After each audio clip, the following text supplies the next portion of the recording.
Hey, Washington, D.C., I'm coming to your city in March. Join me, Haley from Murder Road Trip, Dina from Twisted Philly, and Jerry from FBI Retired Case File Review at Busboys and Poets, the 5th and K location, on March 18th from 2 to 5 p.m. We'll be doing a listener meet and greet, and we might even have some goodies to give away. Get all the info on the Once Upon a Crime Facebook page and RSVP. I hope to see you there. This podcast details true crime cases. It contains adult themes and may contain descriptions of violence. It is not intended for children. Listener discretion is advised. Thank you for joining me for today's episode of Once Upon a Crime. It's March 2018, and we're beginning a new series, Unusual Criminal Defenses. When a person is charged with a serious crime, like murder, and their guilt is not in question, the only option sometimes left to their defense attorney is to come up with a good reason they committed the crime. Common defenses for murder charges are things like self-defense or it was an unintended accident. But some defenses that have been used, and sometimes successfully, can be quite, shall we say, creative. In this series, I will detail the crimes committed, as well as the unusual defenses that have been used in court to try and mitigate the perpetrator's guilt. I think you will find these cases strange and fascinating. In our first chapter, I'll tell you about a very interesting defense that has actually been around for a very long time. In fact, it's a defense that has been employed to explain murder as far back as 1846. I'll tell you about that case briefly, and then outline two other murders where the sleepwalking defense has been used, in 1987 and then a decade later, in 1997. This is Chapter 1 of Unusual Criminal Defenses, the Sleepwalking Defense. In 1846, sleepwalking, then commonly known as somnambulism, was used as a defense in a sensational murder trial. Albert Tirrell, age 22, was accused of murdering 21-year-old Mary Ann Bickford.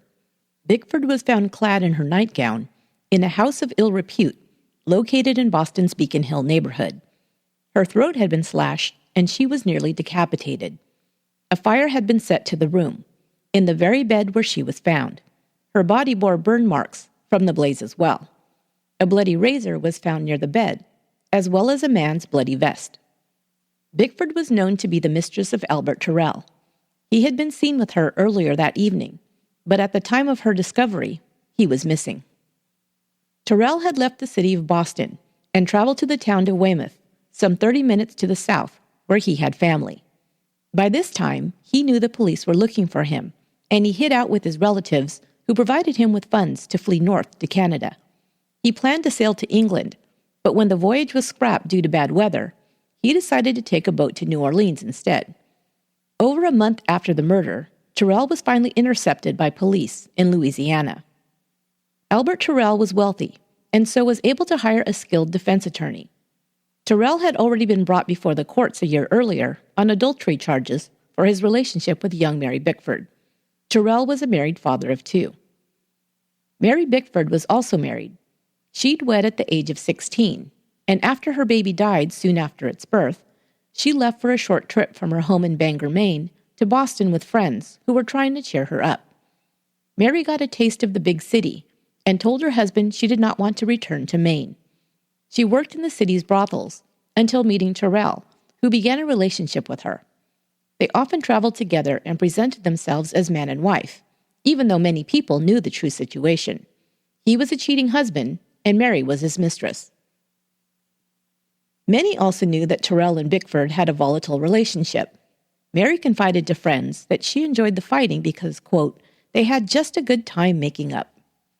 So Tirrell was, of course, the first suspect when Mary was found murdered. His flight from the city pretty much sealed his guilt in the eyes of the law. But Tirrell was able to hire one of the most well-known and successful defense attorneys of the day, Rufus Choate. Choate, the story goes, came up with the defense that his client was in a somnambulistic trance and did not know what he was doing on the night of Mary's murder, after reading a novel called Sylvester Sound, the Somnambulist, while preparing to defend his client. The defense strategy was two-pronged. First, by assassinating the character of Mary Bickford as a wanton woman who had left a good man to live the wild life trading sex for money in the big city. Tirrell, in contrast, was painted as a good, upstanding husband and father until he was corrupted by Mary and seduced by her wiles. The defense even posited that the deep gash in Mary's throat was self-inflicted.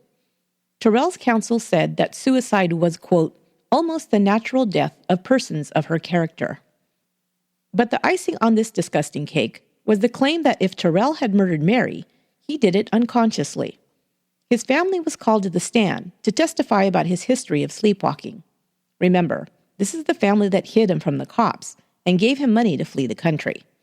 They said his sleepwalking had begun at the age of 6 and gotten worse over the years. He would cause destruction while in a trance-like state, ripping down curtains and smashing windows, and had even attacked a cousin, throwing him to the floor and threatening him with a knife while in a sleep-like trance. The defense called an expert from Harvard Medical School to the stand to say that it was completely plausible that Tirrell could have performed all the acts for which he was accused, committing a murder, setting a fire, and making his escape, while asleep. After only 2 hours, the jury returned a not guilty verdict, and Tirrell was set free. How did he reward his attorney, Choate, for winning his case and his freedom? He asked him to return half of the legal fees he'd paid to him. After all, he said, it hadn't been that difficult for the jury to decide he was innocent. What a guy.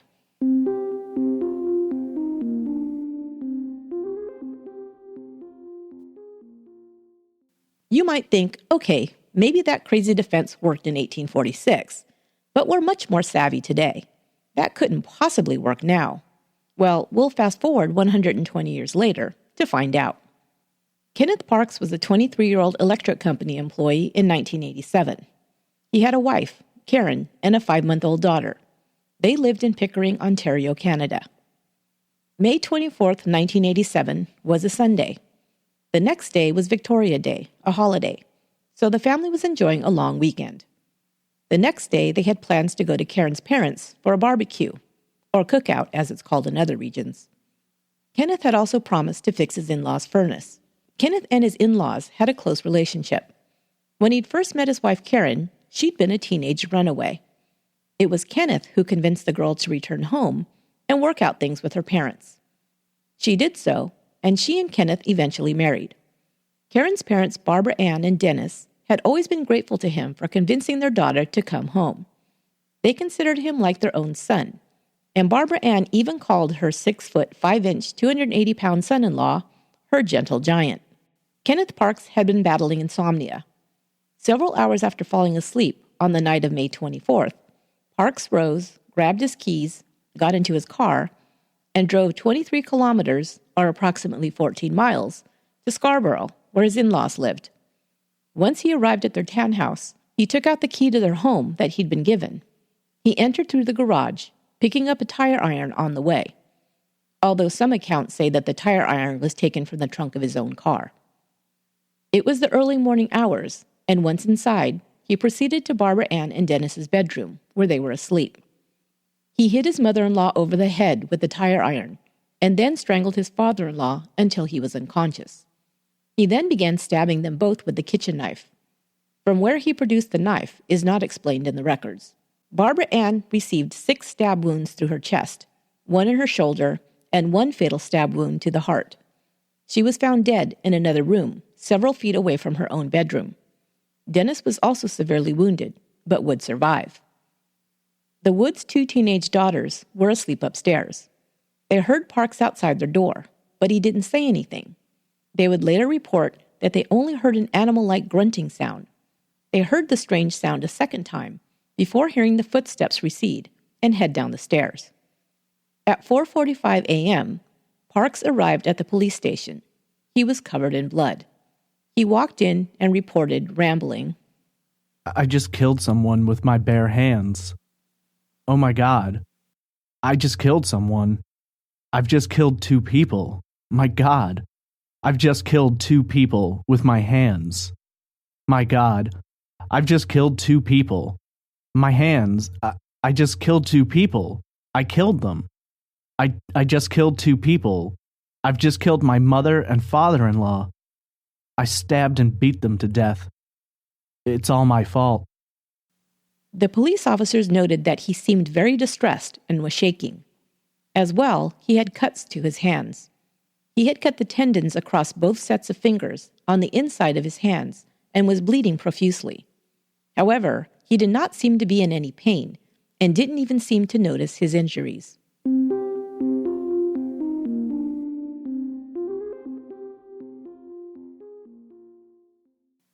Kenneth Parks was charged with the murder of his mother-in-law, Barbara Ann Woods, and the assault on his father-in-law, Dennis. But it was clear from the very beginning that possibly something very odd had taken place that night. It would be a puzzle that would have to be put together piece by piece to determine if Parks had deliberately set out to kill his in-laws, as the prosecution would try and prove, or if he had done so unconsciously, while sleepwalking, as his defense would claim. The term parasomnia refers to involuntary behaviors that people act out while sleeping. Parks' defense attorney would tell the court that his client should not be held legally responsible for the attacks on his in-laws, since they had occurred while Parks was in a sleep-like state. Like Tirrell's lawyer had argued over 120 years earlier, Parks' attorney, Marlow Edwards, would lay out a sleepwalking defense for his client. To prove his claim, he had Parks undergo sleep and psychological testing while awaiting trial. He was hooked to a machine that would record his brain activity while he slept. The results showed some abnormal brain activity during deep sleep that the defense pointed to as indicative of parasomnia. Sleepwalking occurs during the time when a person is in a state of deep sleep, when brain waves slow.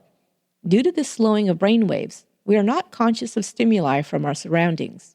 When we sleep, typically, input to the brain is blocked, so the messages aren't sent to the body's motor system.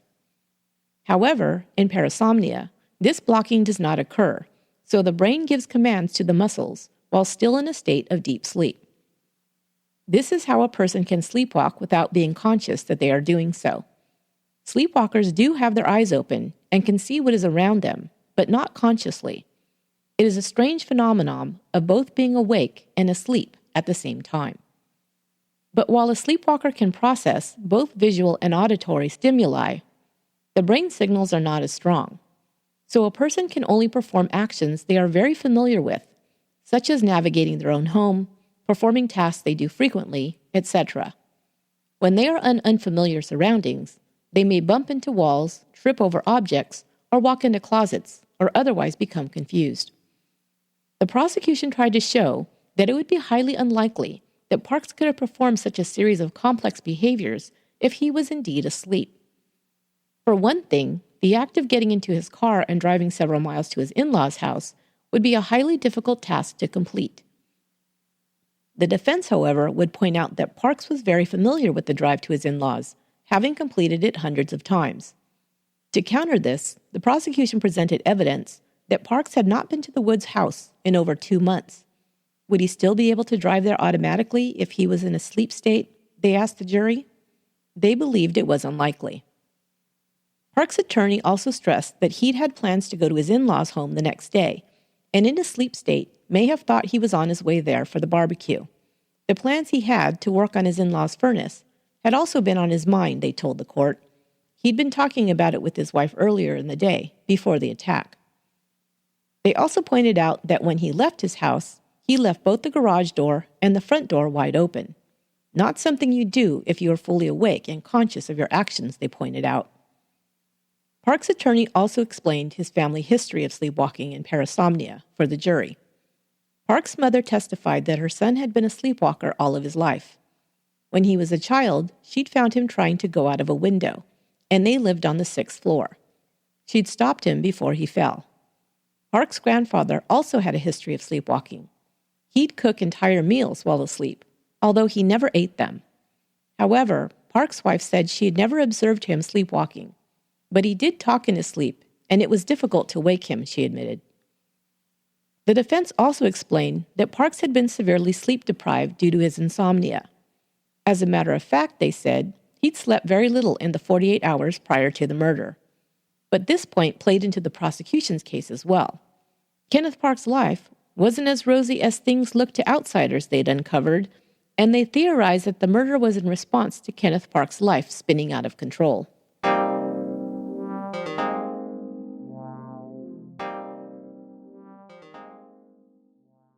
Kenneth Parks was in severe financial trouble at the time he attacked his in-laws. The summer before, he'd begun betting on horse races and ended up deeply in debt. He kept the secret from everyone, including his wife. To cover his gambling debts, he embezzled over $32,000 from his employer. But he continued to place bets, trying to win back the money he'd lost. He'd lost even more money. He then took money out of the family's savings, again without his wife's knowledge, and also borrowed from a loan company.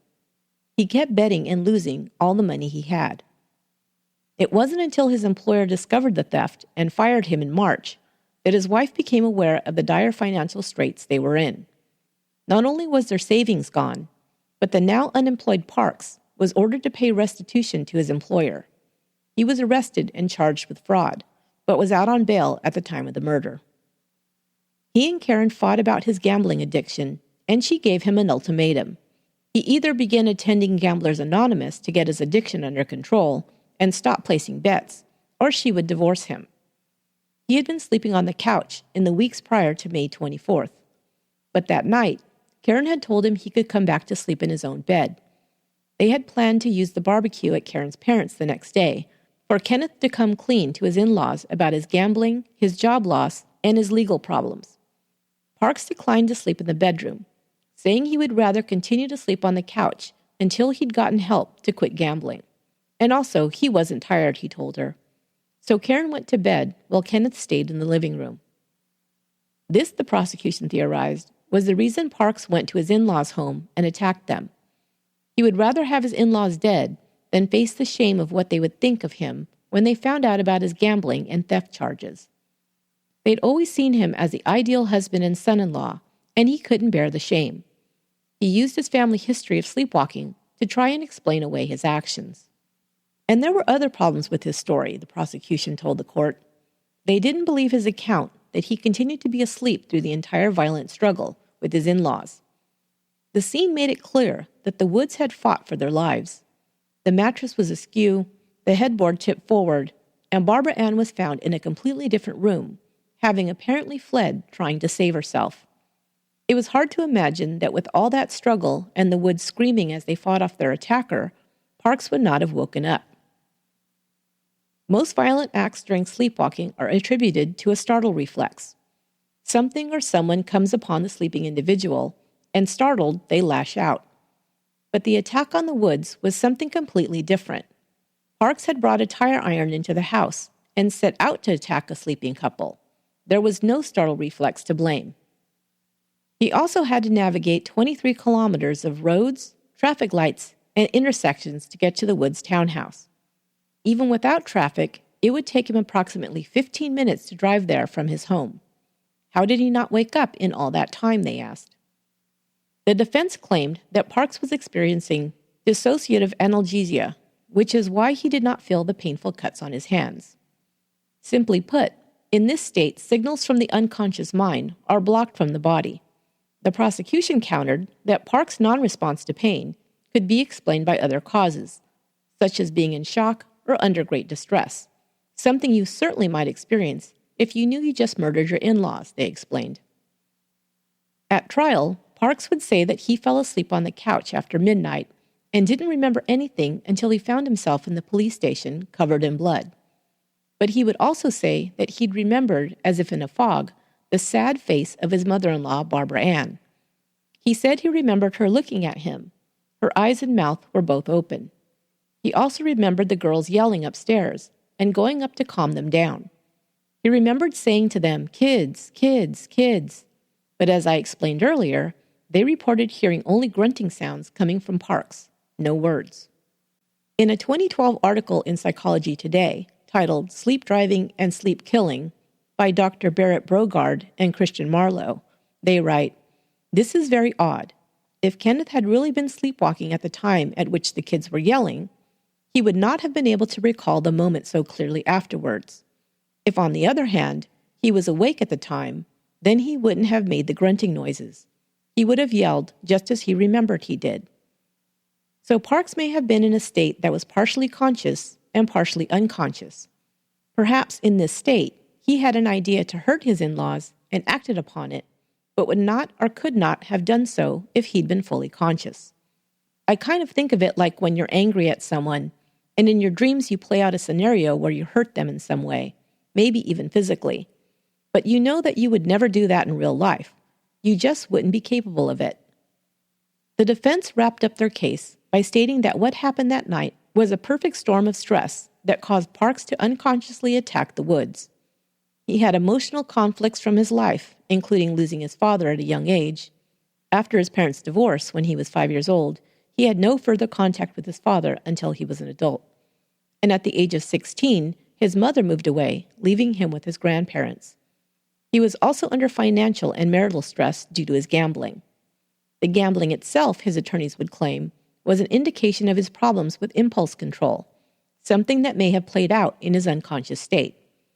As well, he was in poor health, having slept very little due to his insomnia and a recent weight gain from 240 to 310 pounds. He also suffered from headaches, and his latest and most severe health issue was waking up with shortness of breath and a feeling of heaviness in his chest. He was diagnosed with asthma and given medication, but these symptoms could also be caused by an undiagnosed anxiety disorder.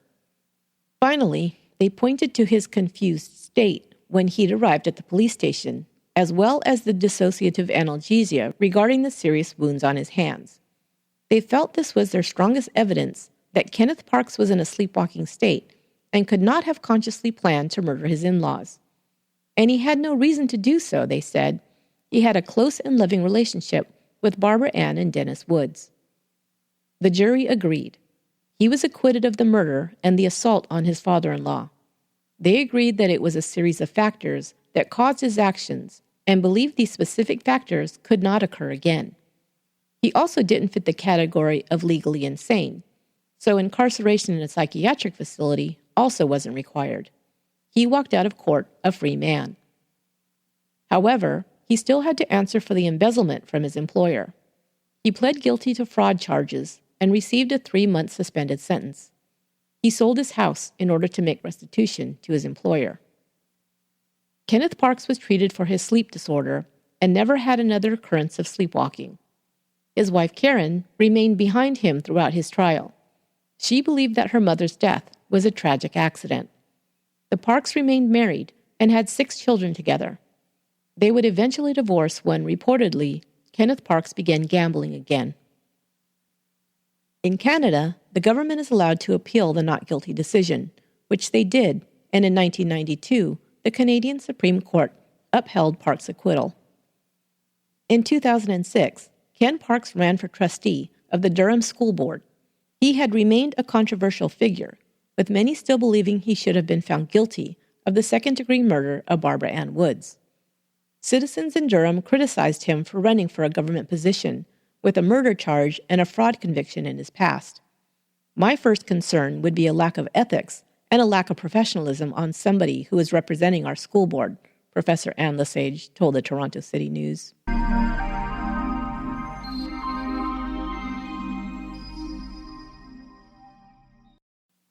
Guys, I've been wearing contact lenses for many years.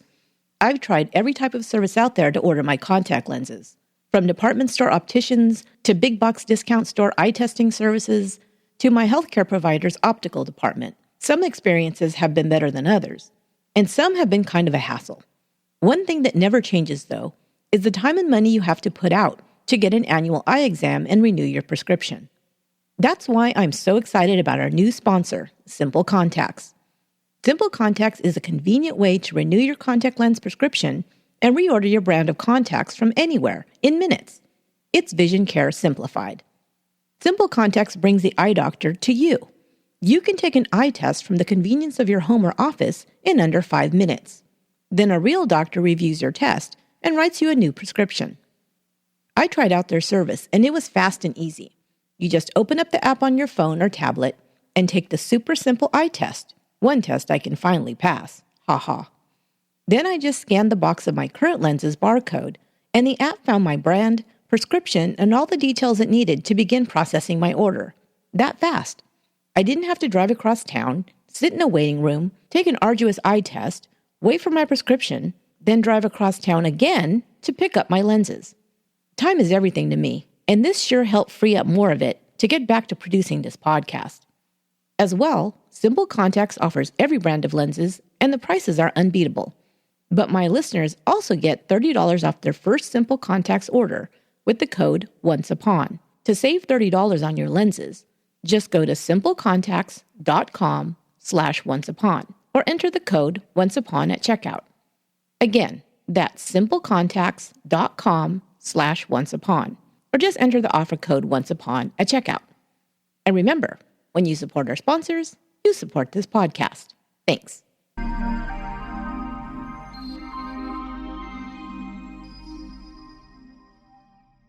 Kenneth Parks' acquittal in 1989 was the first successful use of the sleepwalking defense in Canadian legal history.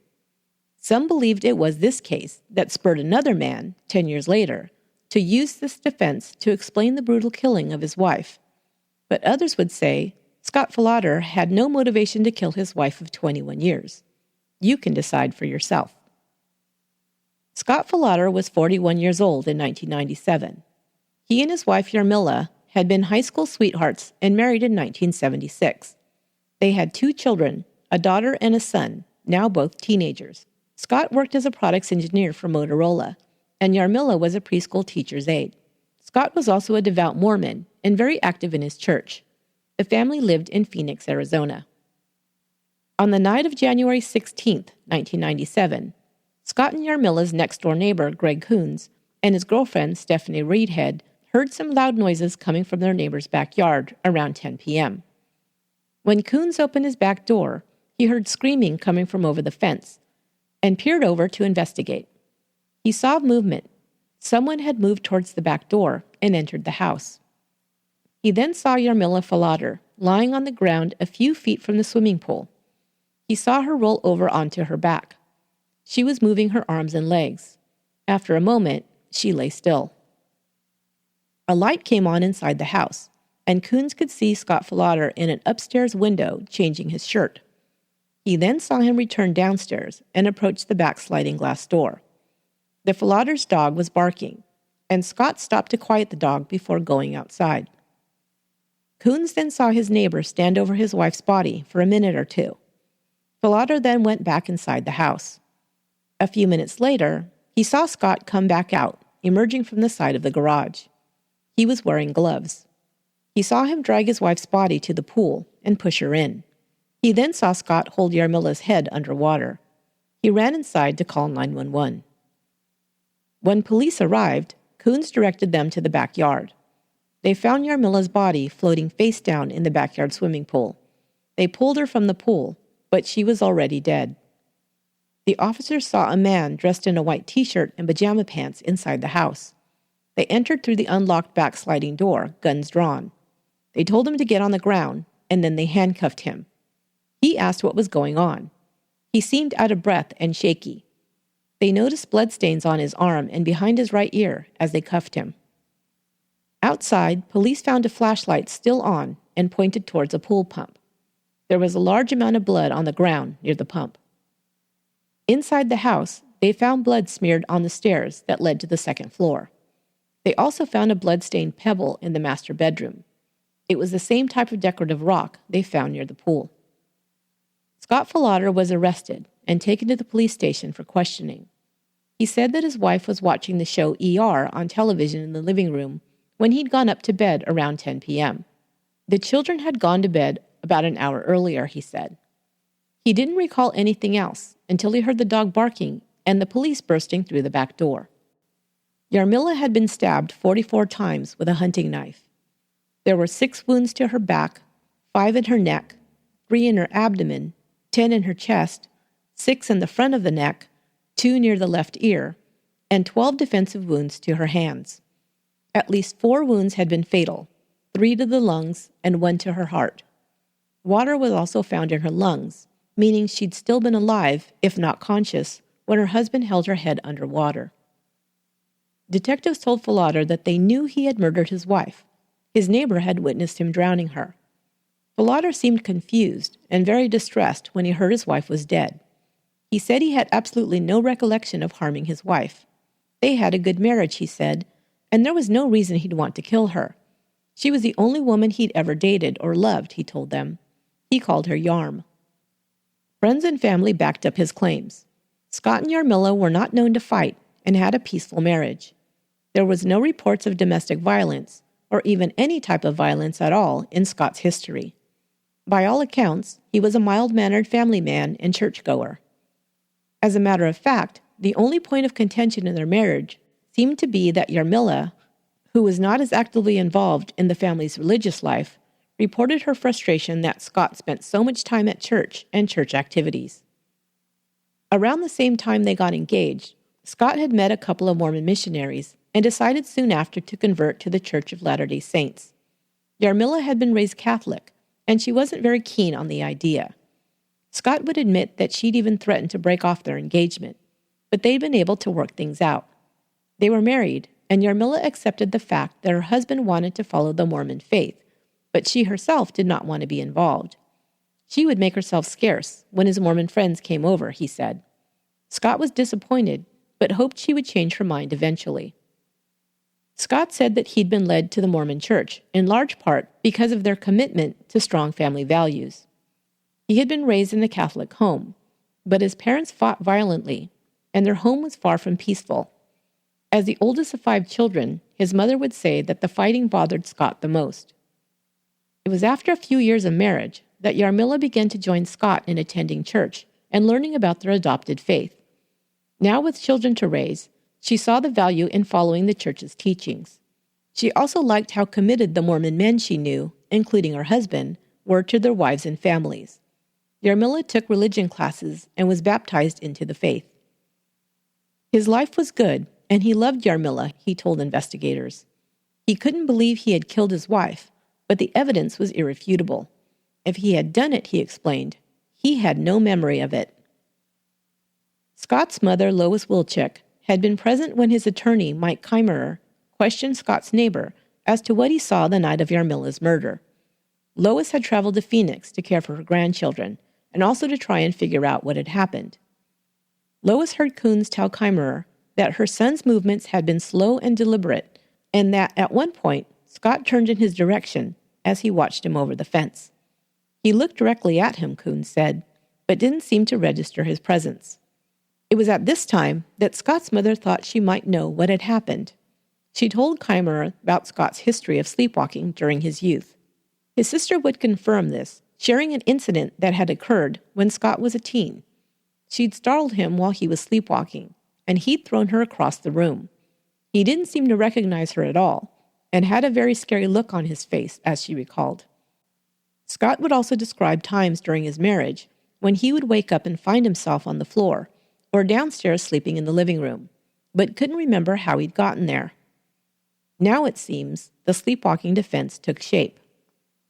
To test Scott's contention that he killed his wife while asleep, investigators sent him for a 4-night study to the Sleep Disorders Service and Research Center. A study of his brainwaves while asleep showed abnormal patterns often found in sleepwalkers. But other reasons were found during the investigation that cast doubt on the sleepwalking excuse. First, the defense pointed to a possible motivation for Yarmilla's murder. Scott had been pressing his wife to have more children. They had 2 children who were already in their teens, but Scott wanted a bigger family. Yarmilla did not.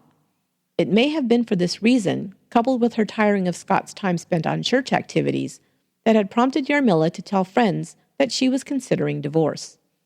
They noted that she wasn't wearing her wedding ring on the night she died. Maybe Scott was angry with his wife and had gotten into an argument with her, which had led to the attack. Long before, she had accepted and even joined Scott in church activities, but Scott admits that he would prioritize his church duties, including becoming a youth group leader, above time with his family. Another reason they didn't buy the sleepwalking excuse was the concealment of evidence.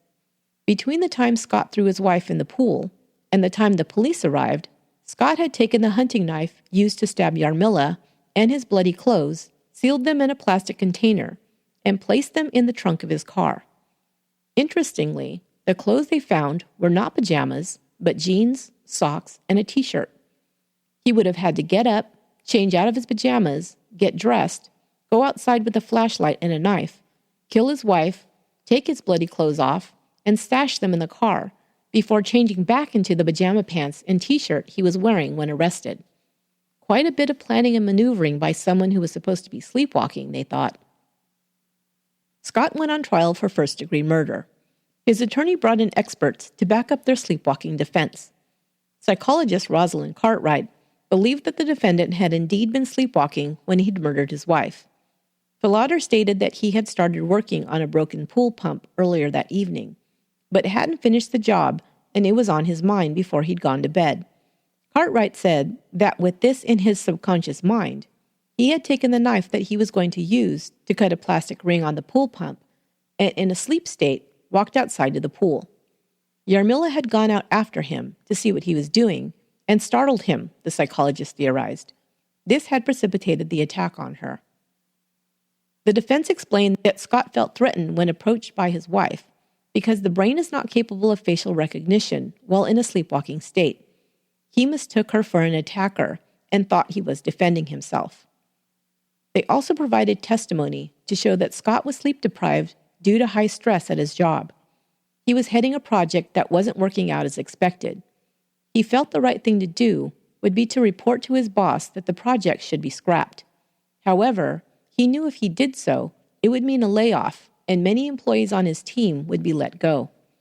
The alternative was to not say anything, but that would mean more money and time would be spent before the project failed anyway. It weighed heavily on his mind. He'd asked his wife for her advice, and she had said to keep quiet about it and just let things play out, he said. Much like in Kenneth Parks' trial, and by the way, Falater's attorney hired one of the same sleep experts who'd helped get Parks acquitted. They laid out a case of the perfect storm for the sleepwalking defense: a history of sleepwalking, a period of high stress, and sleep deprivation. But unfortunately for Falater, the person assigned as prosecutor on the case was none other than the tiny pit bull, Juan Martinez. Martinez was known as a formidable opponent in homicide trials who had a fiery courtroom style. He would later go on to prominence as the prosecutor in the Jodi Arias case for Maricopa County. He downplayed the defense's theory by first attacking the credibility of its experts. He noted that one of their own experts' explanations about the stashed bloody clothes was different from Falater's own reasoning. The expert said that this would be a routine task that Falater could do unconsciously, since he kept clothes in his car that he would change into to do yard work. Falater himself said that he kept clothes in his car for emergencies, which would mean that he didn't access them often, if at all. Martinez called the state's own expert, Dr. Mark Pressman, who worked in the field of sleep disorders. He testified that several events during the night would have woken Falater: the dog barking, the screams from his wife as he stabbed her, and the cold water from the pool. Any of these would have jolted him back into a conscious state.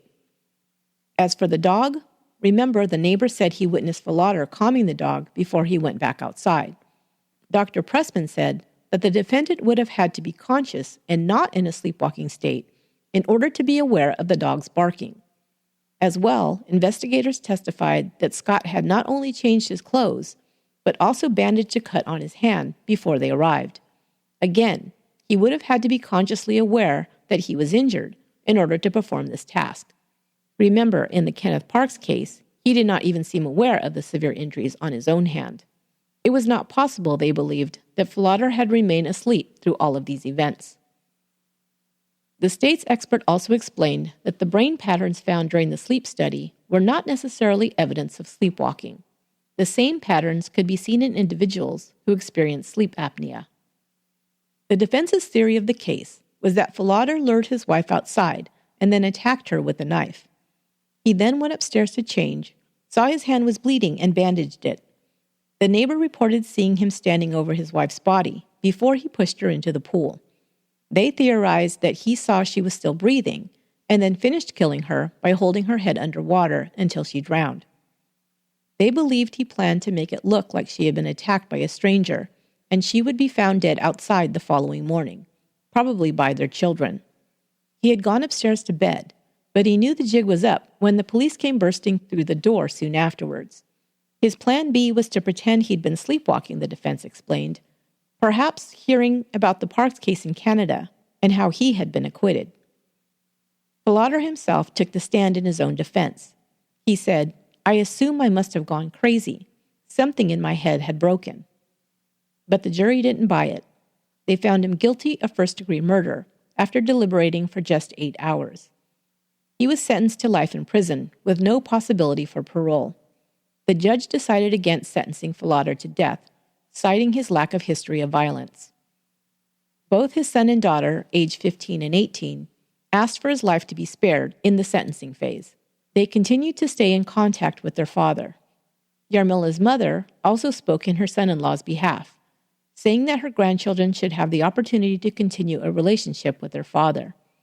His family continues to support him, believing his claim that he was asleep and never intended to kill his wife.